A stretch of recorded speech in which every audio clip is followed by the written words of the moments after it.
नमस्कार, मैं हूं ललित जांगिड। एक बड़ा सवाल, भगवान से क्या मांगा जाए।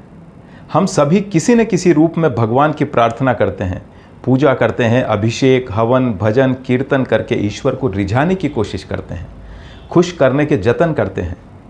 सनातन संस्कृति में ईश्वर को कई रूपों में पूजा जाता है। भगवान शंकर, राम, कृष्ण, हनुमान, सांवलिया सेठ, गणेश जी, तिरुपति बालाजी, आदि शक्ति माँ दुर्गा जैसे कई रूपों में उस परम शक्ति की पूजा की जाती है।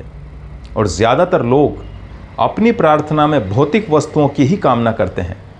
जैसे किसी को अच्छी पत्नी चाहिए, किसी को पति चाहिए, किसी को पुत्र या संतान की कामना है, कोई नौकरी लगने की प्रार्थना करता है, किसी को व्यापार या धंधे में आगे बढ़ना है, कोई बीमारी से निजात पाना चाहता है, तो कोई मुकदमेबाजी से छुटकारा पाना चाहता है। इस संसार में सभी लोग दुखी हैं और ये जीव का स्वभाव ही है कि जीव दुखों से छुटकारा चाहता है। लेकिन क्या यह सही है? क्या हमें भगवान से यही सब कुछ मांगना चाहिए? हमारे साधु संतों ने कहा है कि जो भी हमें मिला है हमारे प्रारब्ध से मिला है, यानी हमारे पिछले जन्मों के कर्म संस्कारों के आधार पर ही हमें मिलता है। चाहे हमारा शरीर, हमारे माँ बाप, हमारी आर्थिक स्थिति, हमारी सामाजिक स्थिति, पत्नी, बच्चे, यहाँ तक कि हमारे पड़ोसी भी हमें प्रारब्ध के अनुसार ही मिलते हैं।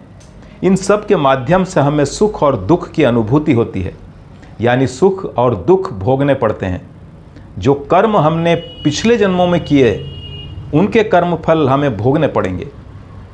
तो फिर भगवान से क्या मांगे? जब भी मंदिर जाते हैं तो मंदिर की सीढ़ियों पर कुछ देर के लिए अक्सर श्रद्धालु बैठ जाते हैं। सीढ़ियों पर या नीचे फर्श पर कुछ देर बैठने का तात्पर्य है कि हम भगवान के चरणों में बैठे हैं, जहां असीम शांति है। उस वक्त एक श्लोक बोलने का प्रावधान है। इधर उधर की बातें ना करके हमें ये छोटा सा श्लोक बोलना चाहिए और भगवान से ये मांगना चाहिए। ये श्लोक है, अनायासेन मरणम बिना देन्येन जीवनम देहांत तव सानिध्यम देहि में परमेश्वरम। अनायासेन मरणम, इसका मतलब है कि प्रभु मृत्यु तो आएगी, मृत्यु के समय मुझे किसी प्रकार का कष्ट ना हो, यानी अनायास ही चलते फिरते प्राण निकल जाएं। बिना दैन्येन जीवनम, इसका मतलब है मैं कभी किसी पर निर्भर ना रहूं। ऐसी अवस्था ना आए जिसमें किसी के सहारे की ज़रूरत पड़े। मेरे दैनिक क्रियाकलापों के लिए किसी का सहारा न लेना पड़े और अंत समय तक अपने काम में स्वयं कर सकूं। देहांत तव सानिध्यम, इसका अर्थ है कि मेरी मृत्यु के समय मेरे सामने हे परमपिता परमेश्वर आप ही खड़े हों। सनातन में ऐसा माना जाता है कि मनुष्य के मृत्यु के समय उसके प्राण लेने के लिए यमदूत आते हैं, जो बड़े डरावने होते हैं और बड़ा कष्ट देते हैं। लेकिन यदि हमारे कर्म पवित्र होते हैं तो यमदूत की जगह हमारे इष्ट भगवान स्वयं आकर उपस्थित होते हैं।